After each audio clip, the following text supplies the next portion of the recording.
கர்த்தருடைய பரிசுத்த நாமத்திற்கு மகிமை உண்டாவதாக.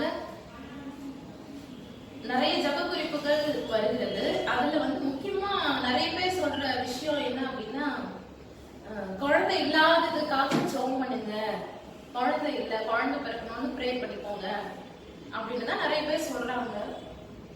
சுகத்துக்காக ஜெபிக்கிறோம், வாலிப பிள்ளைகளுக்காக ஜெபம் பண்றோம், மந்திரக்கட்டுகளுக்காக ஜெபிக்கிறோம். ஆனா நிறைய ஜப குறிப்புகள் அநேக கண்ணீரோடு வருகிற காரியம் என்ன அப்படின்னா, அது குழந்தை இல்லாத காரியமா தான் இருக்குது. அப்படிப்பட்ட காரியத்துக்காக நம்ம ஜெபம் பண்ண போற இந்த நாளில் ஒரு வேத வசனத்தை முதலாவது நான் வாசிக்கிறேன். சங்கீதம் 127வது அதிகாரம் 4வது வசனம். இதோ பிள்ளைகள் கர்த்தரால் வரும் சுதந்திரம், கர்ப்பத்தின் கனி அவரால் கிடைக்கும் பலன். மறுபடியும் நான் அந்த வசனத்தை வாசிக்கிறேன். சங்கீதம் 127:4. இதோ பிள்ளைகள் கர்த்தரால் வரும் சுதந்திரம், கர்ப்பத்தின் கனி அவரால் கிடைக்கும் பலன். இந்த வசனத்துல என்ன வாசிக்கிறோம்? பிள்ளைகள் கர்த்தரால் வருகிற சுதந்திரம், அவருடைய சொத்து. சுதந்திரம்னா அவரால் கிடைக்கக்கூடிய சுதந்திரம், அவரால் கிடைக்கக்கூடிய சொத்து தான் பிள்ளைகள், கர்த்தரால தான் கொடுக்க முடியும். அடுத்தது கர்ப்பத்தின் கனி அவரால் கிடைக்கும் பலன். அவரால் தான் அந்த கர்ப்பத்தின் கனியை கொடுக்க முடியும், அவரால் தான் அந்த பலன் கிடைக்கும். அப்ப இந்த நாளிலும் யாரால நம்மளுக்கு பலன் கிடைக்க போகுது? யாரால குழந்தை கொடுக்க முடியும்? மருத்துவர்களால கைவிடப்பட்ட நிலைமையில இருந்தாலும், ஆனா ஆண்டவர் என்ன வாக்கு கொடுத்திருக்கிறார்? கர்ப்பத்தின் கனி அவரால கிடைக்கும் அப்படின்னு சொல்லி இருக்கிறார். இந்த வேளையில நம்ம ஜெபம் பண்ண போறோம். ஆண்டவராக இயேசுப்பா, ஆண்டவரே மனம் இறங்குங்க, உங்களால எனக்கு குழந்தை கொடுக்க முடியும் அப்படின்னு சொல்லி இந்த வேளையில நம்ம விசுவாசத்தோடு ஜெபிக்கலாம். உங்களுக்கு தெரிஞ்சவங்களுக்கும் நீங்க ஜெபம் பண்ணுங்க. கர்த்தருடைய வல்லமை நிச்சயமா இந்த வேளையில கிரியை செய்யும். நம்ம ஜெபம் பண்ண போறோம். ஒரு வேத பகுதியை நம்ம வாசிச்சுட்டு, யாருக்கு வேதத்துல நிறைய பேருக்கு குழந்தை இல்லாமல் இருந்திருக்குது, ஆண்டவராக இயேசுவை தேடி இருக்கிறாங்க, தேவனை தேடி இருக்கிறாங்க. இயேசுப்பா பெரிய காரியங்களை செய்திருக்கிறார், நிறைய பேருடைய வாழ்க்கையில அற்புதங்களை செய்திருக்கிறார், குழந்தை இல்லாதவர்களுக்கு குழந்தையை கொடுத்திருக்கிறாரு. இப்போ ஒரு முக்கியமான 2 பேரை நம்ம பார்த்துட்டு நம்ம ஜெபிக்கலாம். நான் வாசிக்கிறேன். ஆதியாகமம் 30வது அதிகாரத்துல ஒரு காரியத்தை பார்க்கிறோம். யாரு அப்படின்னா, யாக்கோபுவையும் ராகேலையும். யாக்கோபுக்கு ராகேல் அப்படின்ற ஒரு மனைவி இருக்கிறாங்க. அவங்கள பத்தி தான் நம்ம பார்க்க போகிறோம். அவங்களுக்கு குழந்தை இல்ல. அப்போ ராகேல் ரொம்ப கவலையோடு தன்னுடைய ஹஸ்பண்ட பார்த்து, தன்னுடைய கணவன் யாக்கோபுவை பார்த்து என்ன சொல்றாங்க அப்படின்னா, ஆதியாகமம் 30வது அதிகாரம் 1வது வசனம். எனக்கு பிள்ளை கொடும், இல்லாவிட்டால் நான் சாகிறேன் அப்படின்னு சொல்றதை நம்ம பார்க்கிறோம். ராகேல் தன்னுடைய கணவனாகிய யாக்கோபு பார்த்து என்ன சொல்றாங்க? எனக்கு பிள்ளையை கொடுங்க, இல்லைன்னா நான் செத்து போறேன் அப்படின்னு சொல்றாங்க. அவங்க எவ்வளவு கஷ்டப்பட்டு இருந்தா, எவ்வளவு வேதனையில இருந்தா இந்த வார்த்தையை தன்னுடைய கணவனாகிய யாக்கோபு பார்த்து அவங்க சொல்லியிருப்பாங்க. ராகேல் இந்த வேலையிலும் ஒருவேளை நீங்க கூட கஷ்டத்தோட இருக்கலாம். நிறைய பேர் சொல்ற விஷயம், குழந்தை இல்லைங்க, என்ன ரொம்ப வெக்கப்படுத்துறாங்க, எங்க குடும்பத்துல இருக்கிறவங்களே எனக்கு ரொம்ப கஷ்டப்படுத்துறாங்க, என்னுடைய கணவனே மனசு கஷ்டப்படுற மாதிரி வார்த்தையிலேயே ரொம்ப கஷ்டப்படுத்துறாரு. சில பேர் என்ன சொல்றாங்க, பயப்படுறாங்க, எனக்கு குழந்தை இல்லைன்னு சொல்லி ஹஸ்பண்ட் 2வது மேரேஜ் பண்ணிப்பாங்களோ, 2வது கல்யாணம் பண்ணிப்பாங்களோன்னு பயமா இருக்குது சிஸ்டர் அப்படின்னு தான் சொல்றாங்க. நிறைய நல்ல விசேஷங்களுக்கு கூட அவங்களால போக முடியல. ஏன்னா அங்க வரவங்க பார்த்து கேட்பாங்க இல்லையா, இவ்வளவு நாள் ஆச்சு திருமணம் ஆகி, இன்னும் உங்களுக்கு குழந்தை இல்லையா அப்படின்னு சொல்லிட்டு தான் கேக்குறாங்க சிஸ்டர் அப்படின்னு சொல்றாங்க. அந்த காரியங்களுக்காக நம்ம ஜெபம் பண்ண போறோம். ஆண்டவர் பெரிய காரியங்களை செய்வார். ஏன்னா இயேசுப்பா கண்ணீரை காண்கிற தேவனாக இருக்கிறார். அதுக்கப்புறம் என்ன நடக்குது? யாக்கோபுவை பார்த்து ராகேல் என்ன சொல்றாங்க? எனக்கு பிள்ளை கொடும், இல்லாவிட்டால் நான் சாகிறேன், நான் செத்து போயிடுறேன் அப்படின்னு சொன்ன உடனே யாக்கோபு என்ன சொல்றாரு? அவருக்கு கோபம் வந்துருது.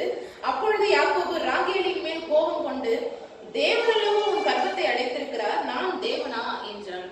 உடனே ராகேலை பார்த்து யாக்கோபு சொல்றாரு, தேவனால உன்னுடைய கர்ப்பத்தை அடைச்சிருக்கிறாரு, நானா தேவன், நீயே என்ன பார்த்து கேட்கிற அப்படின்னு சொல்லி யாக்கோபு சொல்றாரு. அப்போ யாரால கொடுக்க முடியும்?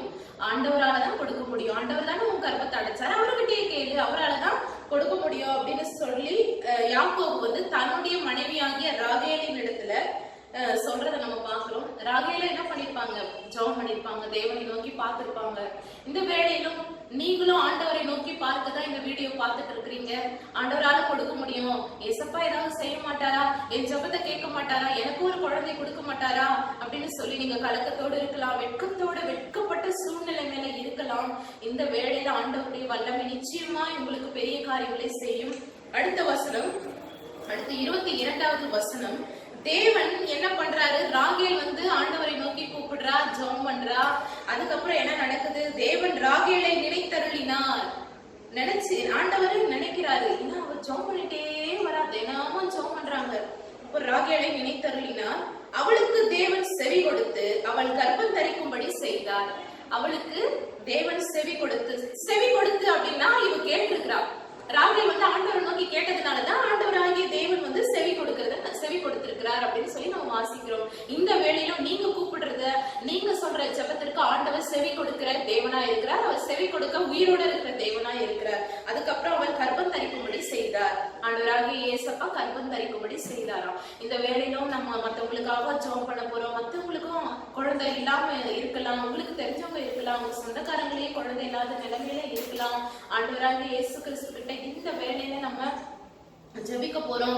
எப்படி வந்து ராகேலை ஆண்டவராகிய தேவன் நினைத்தருளினாரோ இந்த வேளையில உங்களையும் நினைத்தருளி செவி கொடுத்து கர்ப்பம் தரிக்கும்படி கர்த்தராகிய தேவன் செய்ய அவர் உண்மையுள்ள தேவனா இருக்கிறார்.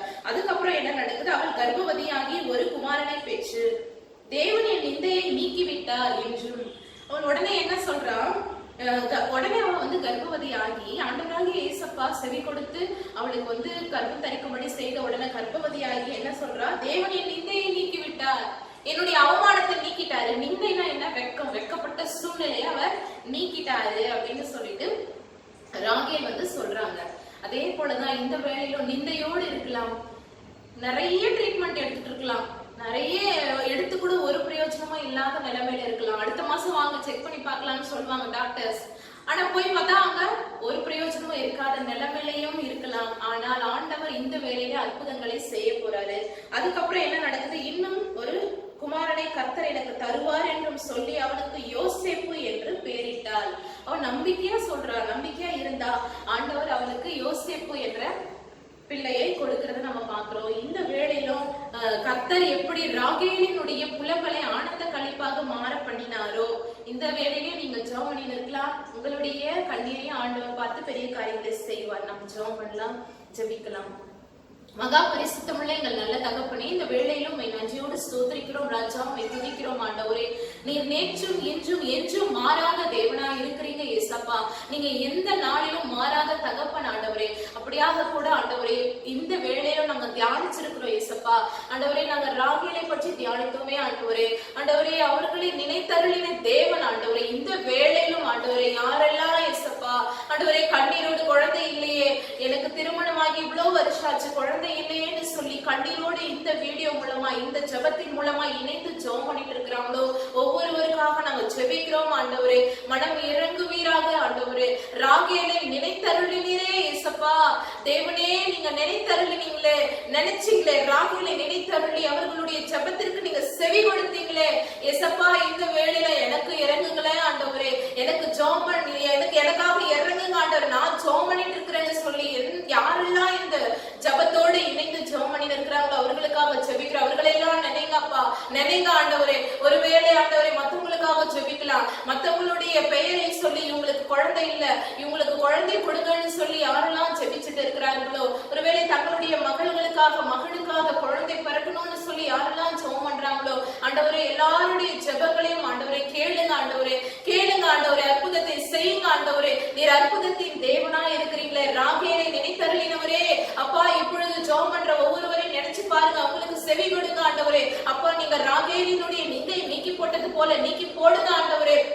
ஒருவேளை ஏசப்பா மருத்துவர்களால கூட முடியாத நிலைமையில இருக்கலாம், நிறைய ட்ரீட்மெண்ட் எடுத்து கூட ஆண்டவரே ஒரு பிரயோஜனமும் இல்லாம இனிமே குழந்தை பிறக்காதுன்னு சொல்லி இருக்கிற ஆண்டவரே ஒவ்வொருவரை மீது உங்க வல்லமை இறங்கட்ட ஆண்டவரே. இப்பொழுதே உங்க வல்லமை இறங்குகிறதுக்காய் ஸ்தோத்திரம் ஆண்டவரே. கர்ப்பத்தின் மீது இயேசுவினுடைய வல்லமை இறங்குகிறதுக்காய் நன்றி செலுத்துகிறோம் ராஜா. ஆண்டவரே எல்லா தடைகளும் குழந்தை பிறக்க கூடாதபடி இருக்கிற ஆண்டவரே அப்பா, குழந்தை பிறக்க முடியாதபடி இருக்கிற எல்லா தடைகளும் நசரேனாக இயேசுவின் நாமத்தினால நாங்க உடைத்து ஜெபிக்கிறோம் ஆண்டவரே. அப்பா உங்களாலதான் அற்புதத்தை செய்ய முடியும் ஆண்டவரே. அப்பா உங்களாலதான் ஆண்டவரே குழந்தை கொடுக்க முடியும் ஆண்டவரே. இதோ பிள்ளைகள் கர்த்தரால் வருகிற சுதந்திரம் என்று வேதத்துல இப்ப நாங்க வாசிச்சோமே ஆண்டவரே. குழந்தை இல்லாமல் ஜெபமணியில் இருக்கிற எல்லாருடைய ஆண்டவரே கர்ப்பத்தில ஒரு குழந்தை இந்த நாள்ல வைங்கப்பா ஆண்டவரே. இந்த நாளில குழந்தை செல்வத்தை நீங்க கொடுங்க ஆண்டவரே, கொடுங்க இயேசப்பா. இயேசுவின் நாமத்தினால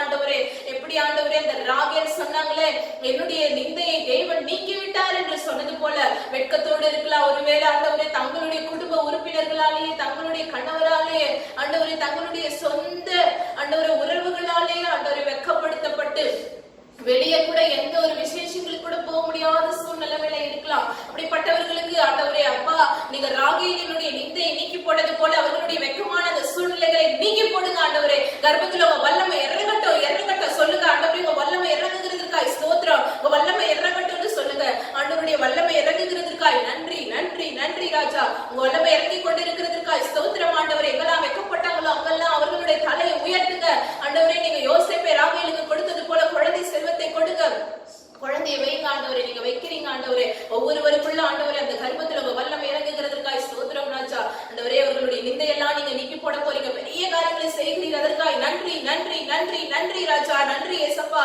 ஆண்டவரே ட்ரீட்மெண்ட் எடுத்து கூட பிரயோஜனம் இல்லாமல் இருக்கிற ஒவ்வொருவருடைய கர்ப்பத்தின் மீது, வயிற்று பகுதியின் மீது ஆண்டவரே அவர்களுடைய சரீரத்தின் மீது உங்க வல்லமை இறங்குகிறதற்காய் ஸ்தோத்திரம் ராஜா. பெரிய காரியங்களை செய்து சாட்சியாய் நிறுத்த போறீங்க ஆண்டவரே. எல்லாருடைய நிந்தையும் நீக்கி போட்டதற்காய் ஸ்தோத்திரம். ஜெபத்தை கேட்டதற்காய் நன்றியோடு ஸ்தோத்திரிக்கிறோம். பெரிய காரியங்களை செய்யுங்க ஆண்டவரே. நீங்க அப்படியே செய்கிறீரே ஸ்தோத்திரம். சகல துதி கன மகிமை ஒருவருக்கே செலுத்துகிறோம். இயேசுவின் நாமத்தினால அற்புதங்கள் நடந்து கொண்டிருக்கிறதற்காய் நன்றி, நன்றி, நன்றி சொல்லுங்க, நன்றி சொல்லுங்க. பெரிய காரியங்களை செய்யறார், நன்றி சொல்லுங்க, நன்றி சொல்லுங்க. ஏசப்பா உமக்கு நன்றி ஆண்டவரே, உமக்கு நன்றி ராஜா. நன்றி மட்டும் சொல்லுங்க. நன்றி ஆண்டவரே, நன்றி ராஜா, நன்றி ராஜா, நன்றி. தேவன் வந்து எப்படி ராகேலுக்கு செவி கொடுத்தார்?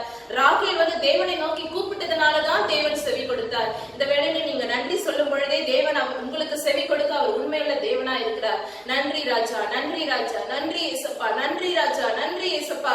கர்ப்பத்துல உங்க வல்லமை இறங்கினதற்காய் ஸ்தோத்திரம். யார் யாருக்கெல்லாம் ஜெபம் பண்ணாங்களோ எல்லாருடைய கர்ப்பத்திலேயே உங்க வல்லமை இறங்கினதற்காய் ஸ்தோத்திரம். இந்த வருஷத்திலே அற்புதம் நடக்க போகிறதற்காய் நன்றி ஸ்தோத்திரிக்கிறோம். வைக்கப்பட்ட இடங்களில் எல்லாம் பெரிய காரியங்களை செய்து ஒவ்வொருவரையும் தலை நிமிர செய்ய போகிறீர், அதற்காய் நன்றி செலுத்துகிறோம் ஆண்டவரே. பெரிய காரியங்களை செய்து ஆண்டவரே அவர்களை சாட்சியை நிறுத்த போகிறதற்காய் நன்றியோடு ஸ்தோத்திரிக்கிறோம்.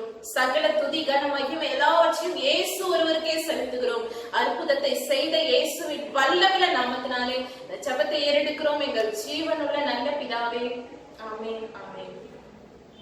இந்த வேளையிலும் ராகேலினுடைய ஜெபத்தை கேட்டு யோசேப்பை கொடுத்த தேவன் உங்களுடைய ஜெபத்தை கேட்டிருக்கிறாரு. இந்த வருஷத்திலேயே நிச்சயமா அற்புதங்களை நீங்க பார்க்க போறீங்க.